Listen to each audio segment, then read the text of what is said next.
ನಮಸ್ಕಾರ ಸ್ನೇಹಿತರೆ. ಅಮೆರಿಕವು ಭಾರತದ ಮೇಲಿನ ಪ್ರತಿ ಸುಂಕವನ್ನು ಶೇಕಡ 50ರಿಂದ 18ಕ್ಕೆ ಇಳಿಸಿದ ಬೆನ್ನಲ್ಲೇ ಬಹು ನಿರೀಕ್ಷಿತ ಉಭಯ ದೇಶಗಳ ನಡುವಿನ ವ್ಯಾಪಾರ ಒಪ್ಪಂದವು ರೂಪುಗೊಂಡಿದೆ. ಆದರೆ ಅದರ ಪೂರ್ಣ ಸ್ವರೂಪವು ಇನ್ನೂ ಹೊರಬಿದ್ದಿಲ್ಲ. ಒಪ್ಪಂದದ ರೂಪುರೇಷೆಗಳು ಅಂತಿಮ ಹಂತದಲ್ಲಿವೆ, ಸರಕಾರದ ಮಟ್ಟದಲ್ಲಿ ಹೊರಬಿದ್ದಿವೆ.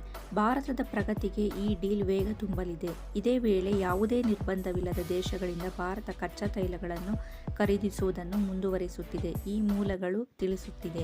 ಪ್ರಧಾನಿ ಮೋದಿ ಅವರ ನೇತೃತ್ವದಲ್ಲಿ ಕೃಷಿ ಮತ್ತು ಡೈರಿ ಕ್ಷೇತ್ರಗಳ ಹಿತಾಸಕ್ತಿಗೆ ಯಾವುದೇ ಧಕ್ಕೆ ಆಗದಂತೆ ಅಮೆರಿಕದೊಂದಿಗೆ ಭಾರತ ಒಳ್ಳೆಯ ವ್ಯಾಪಾರ ಒಪ್ಪಂದ ಮಾಡಿಕೊಳ್ಳುತ್ತಿದೆ.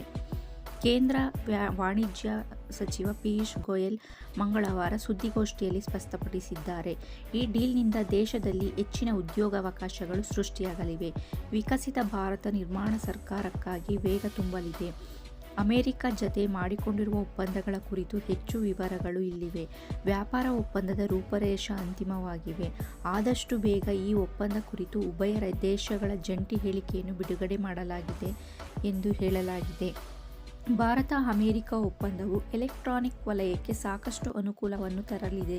2024-25ನೇ ಸಾಲಿನಲ್ಲಿ ಉಭಯ ದೇಶಗಳ ಮಧ್ಯೆ ಎಲೆಕ್ಟ್ರಾನಿಕ್ ಮಧ್ಯಮ ವ್ಯಾಪಾರ ಗಾತ್ರ 3.27 ಲಕ್ಷ ಕೋಟಿ ರು ಇದ್ದು, ಇದು ಇನ್ನೂ ವಿಸ್ತಾರವಾಗುವ ನಿರೀಕ್ಷೆ ಇದೆ. ಪ್ರತಿ ಸುಂಕ ಇಳಿಕೆಯಿಂದ ಎಲೆಕ್ಟ್ರಿಕ್ಸ್ ಉತ್ಪಾದನಾ ವಲಯದ ಮೇಲಿದ್ದ ಆತಂಕ ಕಡಿಮೆಯಾಗಲಿದೆ. ರಕ್ಷಣೆ, ವಿಜ್ಞಾನ, ಜವಳಿ ಕ್ಷೇತ್ರಕ್ಕೂ ಸಾಕಷ್ಟು ಅನುಕೂಲವಾಗಿದೆ.